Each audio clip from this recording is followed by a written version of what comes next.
কাটা হয়ে গেছে। ও বাবা, কি হবে আজকে? ঢ্যাঁড়সের তরকারি হবে, ডাঁটার তরকারি হবে। ঢ্যাঁড়সের তরকারি, ঢ্যাঁড়স ভাজা হবে। ঢ্যাঁড়স ভাজা, বেগুন ভাজা, আর ওটা ডাঁটার তরকারি। অনেক কিছু হবে। ঠিক আছে।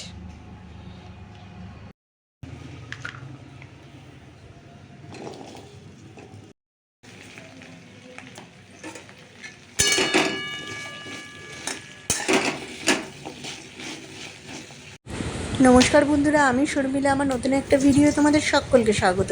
তো দেখো, আজকে সকালে দেখতেই পেলে শাশুড়ি মা অনেক সবজি কেটেছে, আর সকালবেলা অনেকগুলোই রান্না হয়েছিল। আবার বেলাতেও কিছু রান্না আমাদের হয়, যেটা শাশুড়ি মা করে। আর দেখো, আমি এদিকে আটাটা মেখে রেখেছিলাম, তো শাশুড়ি মা আমাকে রুটিগুলো বেলে দেবে। আর টমেটোটা আমি ফ্রিজ থেকে বের করে নিলাম।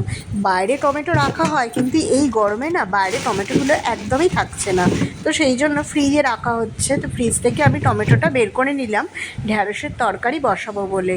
আর ঢ্যাঁড়সের তরকারিটা আজকে আমি লঙ্কা পাঁচফোড়ন দিয়ে করব। তো দেখো, টমেটোটা আমি কেটে নিলাম, আর টমেটো আমি কেটে দানাগুলো তো বাদ দিয়ে নিই। তো দেখো, টমেটোটা কেটে নিলাম তরকারিটা বসাবো বলে। আর এদিকে শাশুড়ি মাও বললো, ঠিক আছে তুমি তরকারিটা বসিয়ে নাও, তারপর আমি না রুটিগুলো বেলে দিচ্ছি। আবার ভাজাভুজি হবে, ডাল আছে, আর লাউও আছে, তো পর ওই খেয়ে চলে যাবে। তারপর রুটিটাও সেঁকতে হবে, অনেকগুলো রুটি হয় সকালবেলা। আর ডালের সঙ্গে খাবে বলে বেগুনও ভেজেছিলাম, আবার ঢ্যাঁড়সও ভেজেছিলাম। তো এতগুলো রান্না করতে সকালবেলা অনেকটাই টাইম লাগে, আর সকালবেলা তাড়াহুড়োর সময়। আর সবথেকে বড় কথা, এত গরম পড়েছে না, রান্নাঘরে একদম থাকা যাচ্ছে না।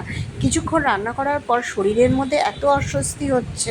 তো দেখো, বেগুনটা তো আমার ভাজা হয়ে গেছে, আর এরপর আমি তরকারিটা একদিকে বসিয়ে দিয়েছিলাম, আর তারপর তরকারিটা হয়ে গেলে আমি রুটিটা সেঁকে নেবো। আর দেখো, ঢ্যাঁড়সটা আগে আমি ভেজে রেখেছিলাম, তরকারিটা হয়ে যাবার লাস্টের দিকে আমি ভাজা ঢ্যাঁড়সগুলো তরকারির ওপরে দিয়ে দিলাম। তাহলে কি হয়, ঢ্যাঁড়সগুলো খুব বেশি নরম হলে খেতে ভালো লাগে না, একটু বেশ ডাঁটো থাকলে ভালো লাগে। আর দেখো, লাস্টে আমি কাঁচা সর্ষের তেল দিয়ে নামিয়ে নিলাম। আর ঢ্যাঁড়সটা আবার যে ভাজা ঢ্যাঁড়স হবে সেটাও আমি ভাজতে দিয়ে দিলাম। তো বেগুনও ভাজা হলো, ঢ্যাঁড়সও ভাজা হলো, মোটামুটি রান্না আমার হয়ে এসছে। আর বাপিরও খাবার টাইম হয়ে গেছে, দেখো ও খেতে বসে পড়েছে।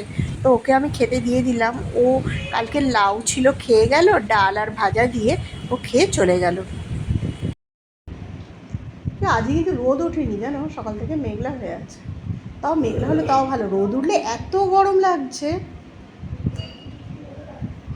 বৃষ্টি হতে পারে।